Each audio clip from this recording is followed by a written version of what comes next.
Salut, alors moi je m'appelle Lila, je suis ex-membre du groupe Les DS.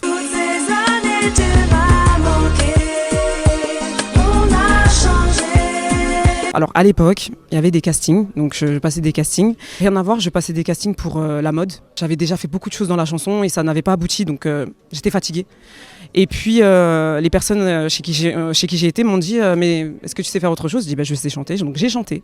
Et puis elles m'ont dit écoute, on a des producteurs qui sont intéressés, qui ont envie, qui cherchent des chanteuses, donc si tu veux, on te les présente.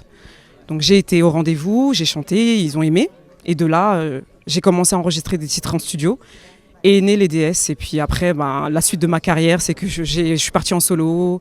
Et puis j'ai fait ma propre musique. Et puis là, maintenant, je suis là. J'ai fait des concours aussi. À l'époque, ça se faisait beaucoup. Gagner, mais il n'y avait pas de suite en fait. Enfin, ce que moi je voulais, il n'y avait pas de suite. Et du coup, je me suis dit, peut-être, je devrais peut-être aller vers la mode. Et puis peut-être qu'il y aura quelque chose. Mais finalement, même en faisant le casting de la mode, ça m'a quand même amené dans la chanson.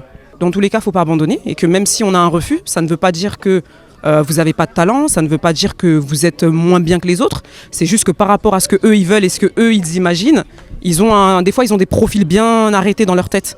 Donc surtout, faut pas abandonner, faut continuer à faire des castings et un jour vous allez gagner votre casting et puis vous allez être là où vous devez être, tout simplement.